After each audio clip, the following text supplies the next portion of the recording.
tracks.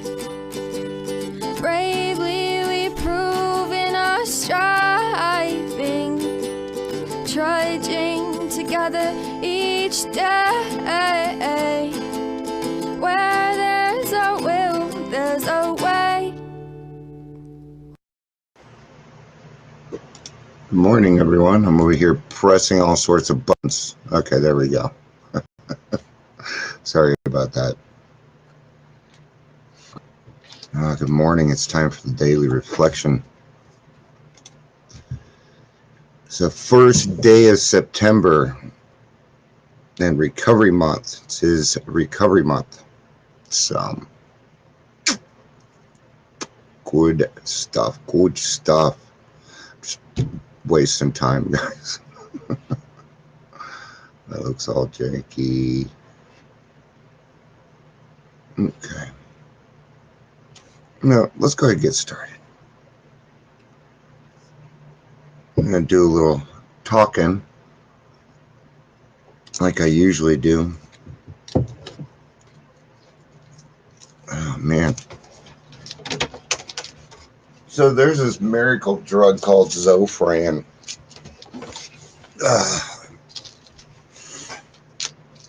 It's tummy medicine. Takes care of it in like 20 seconds, man. It's awesome. Zofran. So you guys might be able to help me out with something.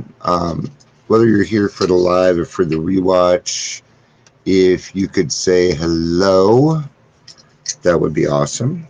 Let me know that you're here. Also, please feel free to interact.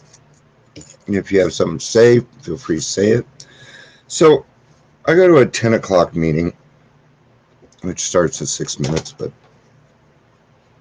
and I'm just, I don't know, I don't feel like I belong there. I've been going there for 4 months, almost every day. I just, do you guys get that feeling when you're in meetings? You're like, this just isn't, I like the people well enough, things like that. It's just, I don't feel like I belong. And it isn't necessarily anything that anybody's doing. Nobody's doing anything to me. It's just weird, like if they have things going on, hey, Dion, are you going to join us? And I don't hear that kind of stuff. And they're certainly not required to. But that just tells me that maybe I'm not as much a part of the group as I thought I was. And that's okay too, guys. You got to find out where, what I'm looking for is where am I going to be the most effective? And that's kind of what I'm looking for. Okay. And if I'm not being the most effective in that group, then I'll find another group in order to be productive in. And that's willingness to be able to change and grow. It doesn't have anything to do with the other group. This wasn't my cup of tea. There's a lot of groups that work for me. That's okay. It's all right. There are groups out there for me.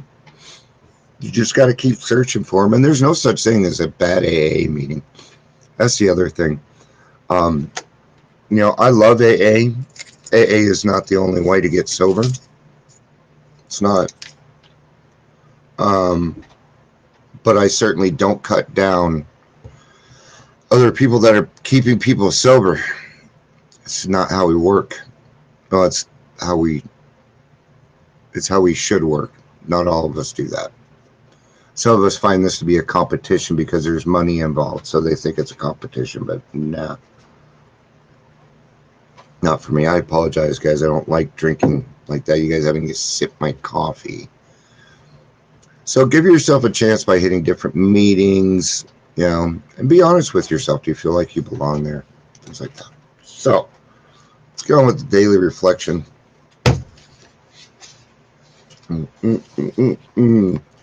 Willingness to grow.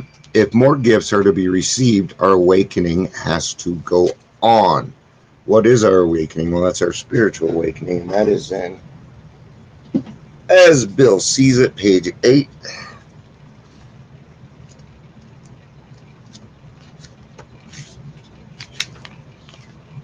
A new life. Is sobriety all that we're to expect of a spiritual awakening? No. Nope. No, sobriety is only a bare beginning. It is only the first gift of the first awakening. Yeah, we've just gotten started. There's a lot more stuff coming down the pipe. If more gifts are to be received, our awakening needs to go on. As it does go on, we find that bit by bit we can discard the old life, the one that did not work, for a new life that can and does work under any conditions whatsoever. All right?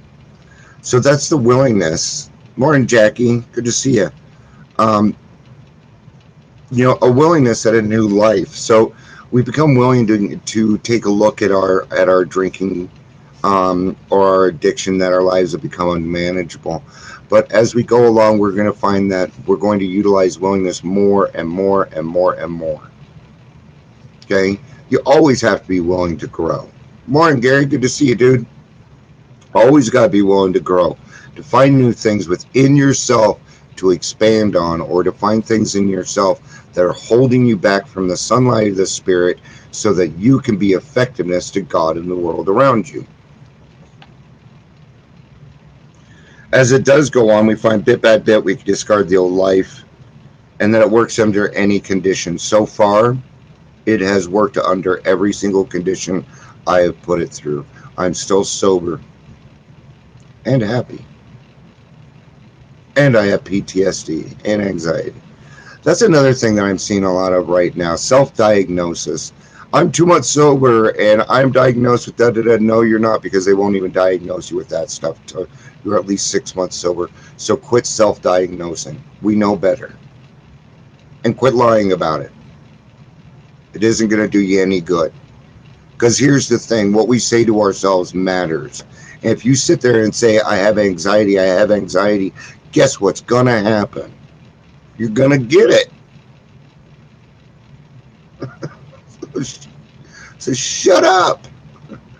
I was telling myself to be quiet yesterday. You have to shut up. Dude, enough, dude. And you guys get there sometimes where your brain it's just like, Dion. You just shut the fuck up. Right? Regardless of worldly success or failure, regardless of pain and joy, regardless of sickness or health, or even death itself, a new life of endless possibilities can be lived if we're willing to continue our awakening through the practice of AA's 12 steps. We must move forward. There is more to life than AA. There is more to life than NA or any of the A's. Thankful House, welcome on Instagram. Good to see you. Welcome. So regardless of worldly success or failure, I think that's where a big one comes in. Where we tend to think that success is based upon materialistic things. And if that's the case, then I have lost. Because I don't own shit. I have my PlayStation, my drums, and that's about it.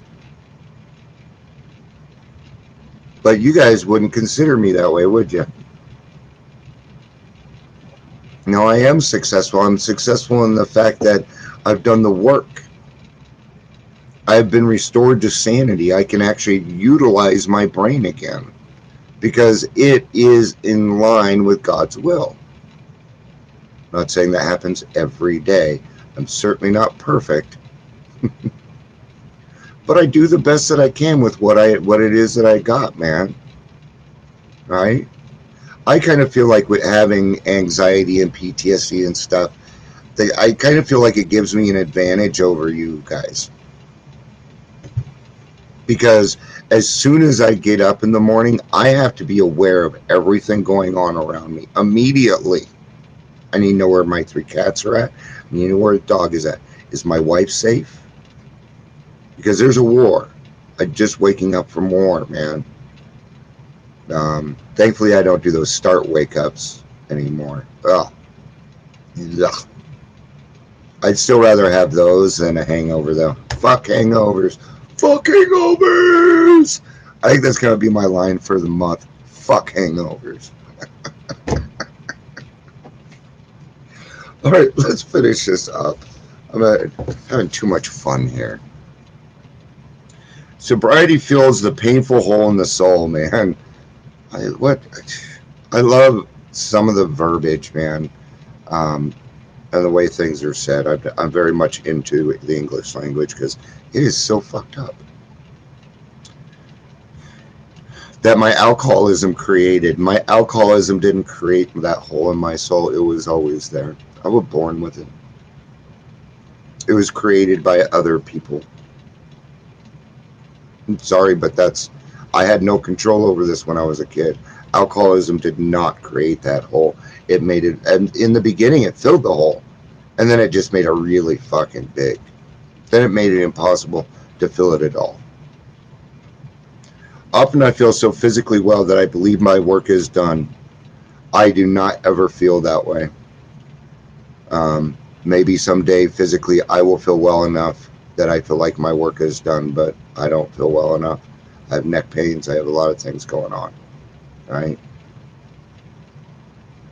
And yeah, I could probably go get pills for that, but come on, it's like on a level 1 to 10, it's like a 3.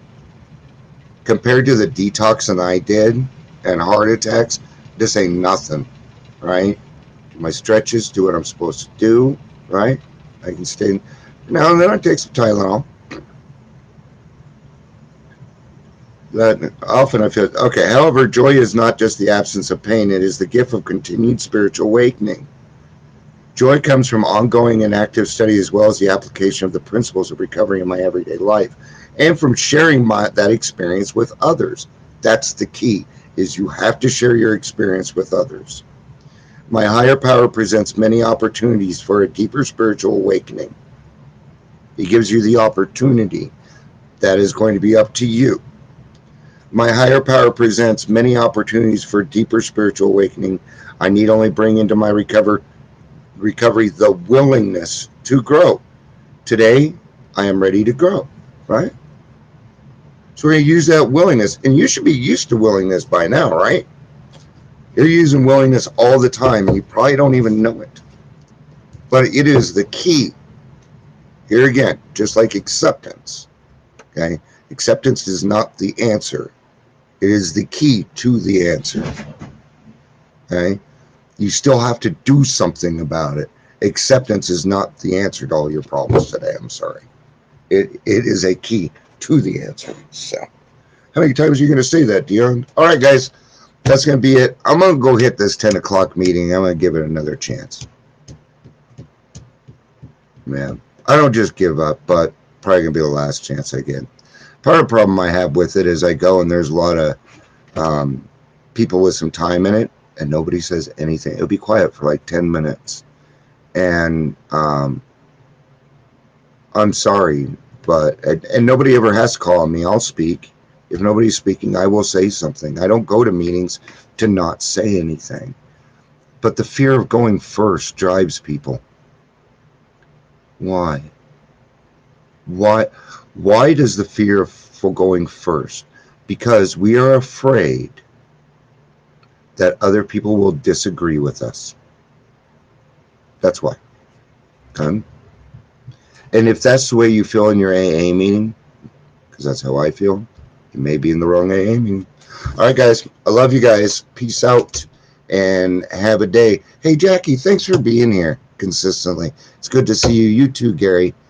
Now, I appreciate consistency as a Virgo. And if it means I got 1-2 people every day, great. That's fantastic. It's perfect for me. I love you guys. Peace out.